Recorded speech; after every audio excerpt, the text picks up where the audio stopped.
Muy bien, seguimos en Nativa Nos Conecta, esto es Pulso Informativo, nos encontramos en San Isidro, vamos a conversar con el secretario general adjunto, o el secretario general, quiero decir, colegiado del Partido Popular Cristiano, Javier Bedoya de Negri, que además es el vocero oficial de la agrupación política, y el alterno es Miguel Ángel Mufarech. Vamos a hablar de temas de coyuntura, por supuesto. ¿Cómo está, Javier? Muy buenos días. Muy buenos días, Rodolfo. Muchas gracias por la entrevista. Cuéntenos su impresión respecto de cómo va el tema de los partidos políticos. Algunos habían dicho que el 2025 era el 2025 un año de alianzas de los partidos aquí en el Perú de cara a las elecciones del 2026. ¿Qué piensas?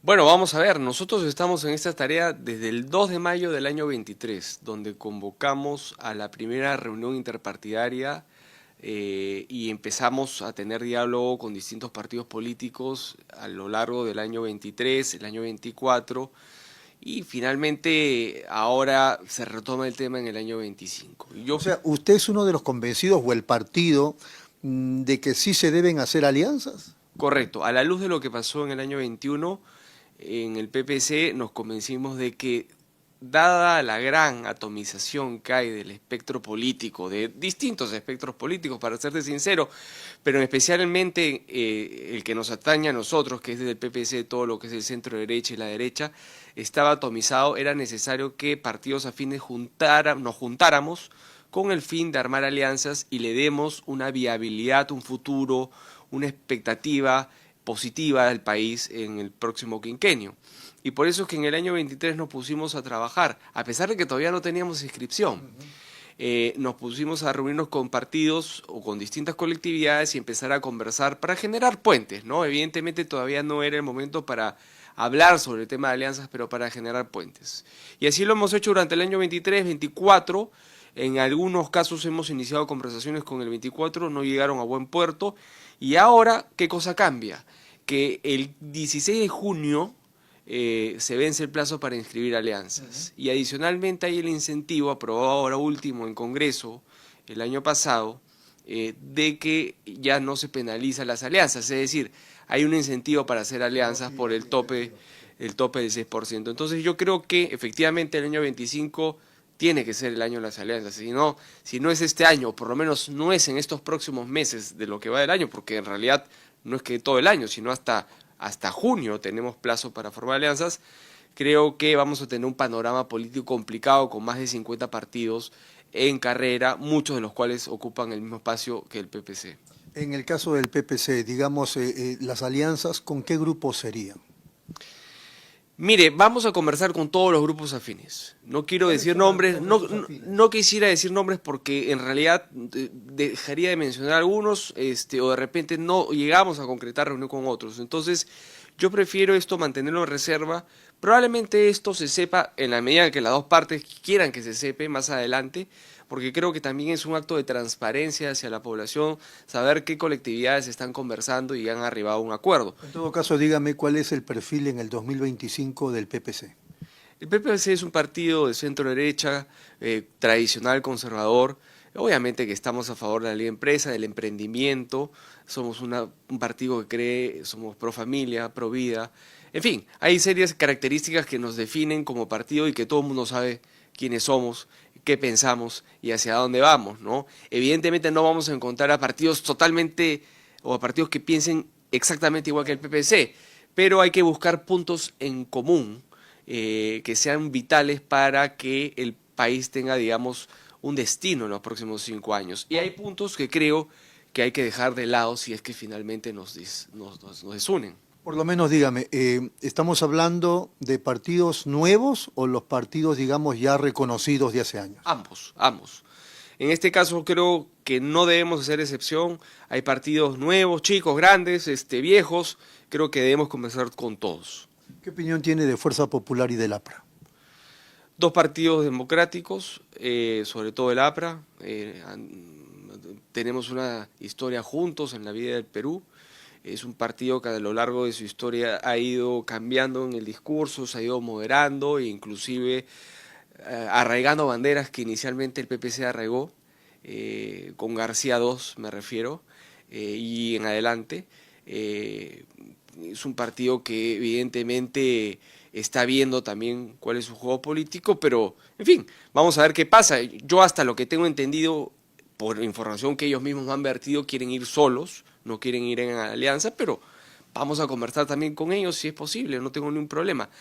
Respecto de Fuerza Popular, creo en el talante democrático de Keiko Fujimori y de las personas que integran Fuerza Popular. Vamos a ver también en ese caso en particular cuáles son sus ambiciones, cuáles son sus pretensiones de cara al 2026 y en función de eso veremos. Nosotros como PPC evidentemente vamos a empujar y vamos a proponer a que el candidato presidencial sea del PPC. Esa es la idea. Tenemos a magníficas personas que están como precandidatos, por ejemplo, como Carlos Neuhaus, como Oscar Valdés, Fernando Sillones, Javier González Olachea, pero evidentemente también somos conscientes que dentro de las conversaciones pueden surgir otros nombres que no necesariamente son del PPC, o inclusive otros nombres del PPC. Pero, y en ese sentido, si es que no son personas del PPC y generan mayor consenso esos nombres, el PPC no va a tener ningún problema en ceder ese puesto, o sea, la candidatura presidencial. Pero todo va a salir de las conversaciones, o sea, simplemente me estoy adelantando supuestos. Todo va a salir de las conversaciones que se den. ¿No es usted de los que piensa que hay que separar la paja del trigo? Me refiero a gente que de algún modo está con problemas con la justicia o es investigada por lavado de activos, por corrupción, etc. Sí, evidentemente, ¿no? Yo creo que hay que ver con quién uno se junta.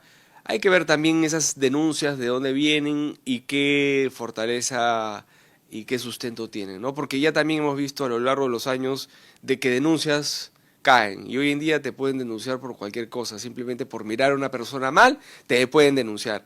Así que el que tenga una denuncia a alguien no me llama la atención, pero sí evidentemente hay que hacer un filtro, ¿no? Y hoy en día creo que hay entidades como Transparencia y otras privadas que te permiten de alguna manera poder hacer un escaneo, por llamarlo de alguna manera, de todos los candidatos y ver cuáles finalmente sus denuncias, sus condenas, etcétera, etcétera. Y en eso sí voy a ser muy claro porque lo vamos, por lo menos dentro del PPC vamos a ser muy rigurosos en cuanto a eso, ¿no? Es decir, vamos a no investigar, pero vamos a averiguar finalmente qué denuncias tiene cada candidato, ya sea a la plancha presidencial y evidentemente al Congreso. Nosotros no queremos evidentemente llegar gente cuestionada, pero también hay que entender que cualquier persona puede ser denunciada y hay denuncias que realmente no tienen sustento. Bueno, entonces el proceso de las elecciones ya falta poco, o sea, es el próximo año, 2026, y la situación, digamos que se cierne un poco complicada porque son 39 candidatos y quizá puedan ser muchos más. No vamos a tener una cédula, sino una sábana para votar cada uno. ¿Qué piensan? Complicado, porque además la gente que normalmente no se involucra y no se entera mucho de los candidatos, mucho se va a enterar de cómo va a venir la cédula. Entonces ahí tiene que haber una pedagogía del jurado y de los mismos partidos políticos de cómo votar, porque vas a tener una columna de candidato presidencial, una columna de la Cámara de Senadores. La Cámara de Senadores a su vez seguramente se va a dividir en dos, ¿no? Porque hay los senadores a nivel nacional y los senadores elegidos por cada región, o sea, cada región va a tener que elegir a sus senadores. Y por otro lado a la Cámara de Diputados y después el Parlamento andino, en fin. Realmente complicado, ¿no? Sobre todo el tema del Senado, lo veo totalmente innecesario que hayan elegido esa fórmula, porque a lo largo, simplemente por un breve paréntesis, o sea, si tú ya estás eligiendo dentro de las regiones a diputados que representan esas regiones, el Senado debería ser elegido a nivel nacional. El Senado tiene una visión más de país, la Cámara de Diputados tiene una visión más local. Entonces no tiene sentido elegir senadores regionales, es como elegir a gobernadores que de alguna manera estén finalmente en el Senado. Pero bueno, en fin, es la opción que se ha optado y la que tuvo consenso y esas son las reglas de juego y hay que acatarnos a ellas.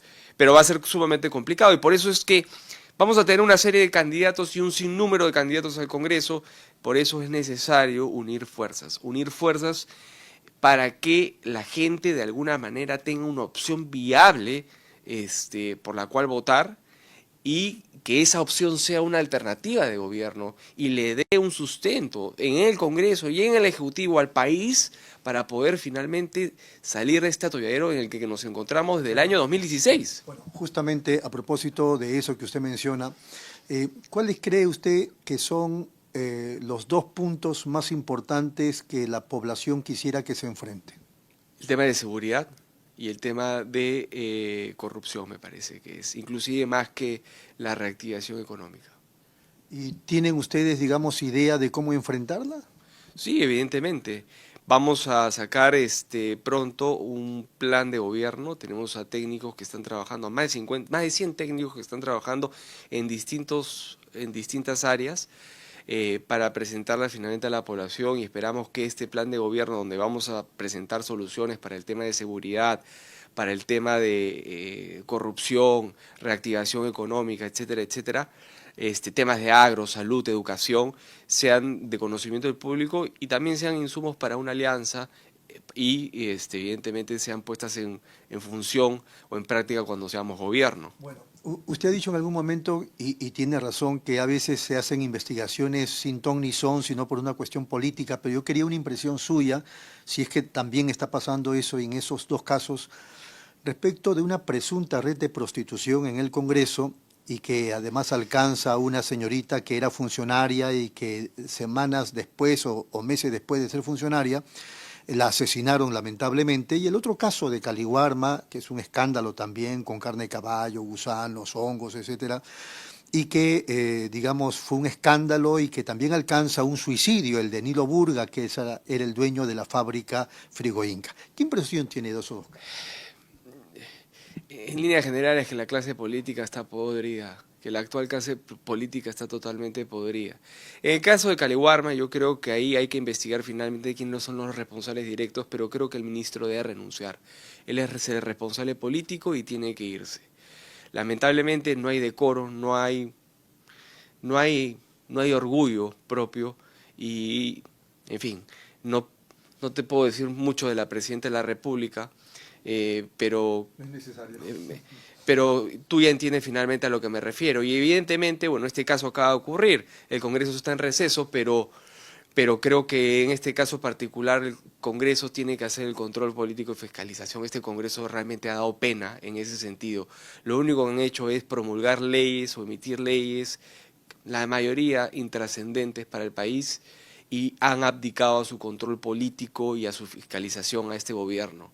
Han pasado una serie de ministros y una serie de actos que son condenables, no solamente desde el punto de vista penal, sino desde el punto de vista político, y ni siquiera han interpelado ministros de Estado. Bueno, en fin. a propósito de eso, ¿usted considera que este gobierno de Dina Boluarte que acaba de describir está sostenido por Fuerza Popular, por Alianza para el Progreso y otros grupos representativos del Parlamento? Yo sí creo que hay un pacto encubierto entre distintas fuerzas del Congreso y este gobierno, definitivamente. Que yo no sé cómo va a ser ahora, vamos a ver cómo se va desencadenando los hechos en lo que queda de este año, porque me da la impresión que se quieren lavar la cara a muchos partidos dentro del Congreso, y creo que con eso están buscando o buscarían la vacancia de Dina, de alguna manera para lavarse la cara. Vamos a ver, ¿no? Yo creo que el primer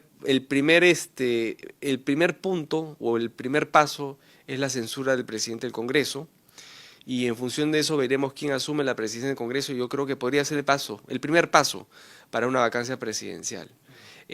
Respecto al tema de la supuesta red de prostitución en el Congreso, yo ahí sí soy muy cuidadoso, no porque no quiera que se investigue ni mucho menos que se aclare este tema. Voy viendo que este tema de alguna manera va desencadenando en un grupo de congresistas y del antiguo presidente del Congreso, Soto, correcto. Y estoy esperando que las investigaciones prosigan. Y no quiero, mira, Rodolfo, para mí sería muy fácil darle con alma al Congreso con este tema en particular. El PPC no está en el Congreso desde el año 16. Justamente cuando empiezan todos los problemas de este país, es el tiempo en el que el PPC no ha estado en el Congreso. Pero por prudencia y por un respeto a la institución del Congreso de la República, no quisiera hacerlo. Consecuencia, yo voy a esperar finalmente a qué sucede, cuáles son las investigaciones a las que arriban, tanto la Fiscalía como finalmente los responsables hoy en día dentro del Congreso, y en función de eso se tomará una decisión política dentro del partido, pero que se tiene que investigar, se tiene que investigar. Que es raro lo que está sucediendo, es rarísimo. Y yo creo que esto no ha sido ajeno a la mesa directiva. Ojo, no solamente al presidente del Congreso, sino a la mesa directiva. Porque el Congreso, valgan verdades, no lo maneja el presidente del Congreso. Hay una mesa directiva que le integran las distintas bancadas que están en la mesa directiva y también los portavoces de cada partido que forman el consejo directivo y se reúnen con el presidente del Congreso y la mesa directiva para tratar distintos temas, tanto administrativos como políticos y obviamente propios del Parlamento. Entonces, me cuesta creer pues, que hayan bancadas o parlamentarios que no hayan sabido nada del tema, ¿no? Muy bien. Última pregunta para concluir la entrevista. Hay quienes dicen que el Estado es motivo en determinadas entidades estratégicas de copamiento y cooptamiento en busca de manosear el proceso electoral del 2026, lo que algunos califican de fraude. Pero otros responden y dicen, ¿cuál es la novedad si en los procesos electorales en el Perú se dan fraudes? Claro, no en la magnitud de lo que se supone sería el 2026, pero los hay. ¿Qué piensa usted? Yo pienso que es verdad y yo te lo he dicho antes y fuera de cámaras. Siempre he sabido, los que hemos estado en política, que estas elecciones o las elecciones de Perú muchas veces se ganan en la mesa y no se ganan en las urnas. Y por eso es que yo sigo reclamando de que tenemos un sistema totalmente precario de elección de autoridades. Claro, algunos criticaban el voto electrónico porque finalmente el software podía ser violado, etcétera, etcétera, etcétera. Sí, no hay sistema que sea infalible, pero creo que de alguna manera el sistema digital es mucho más conveniente, mucho más seguro que llenar un papelito y que finalmente caiga en custodia de sabe Dios quién, o que las actas finalmente caigan en custodia. Hoy en día hay un proyecto de ley en el Congreso mediante el cual se está pretendiendo que las Fuerzas Armadas retengan las cédulas de votación, ¿no? De sufragio, de tal forma de que no las rompan ahí mismo como acostumbramos a hacer.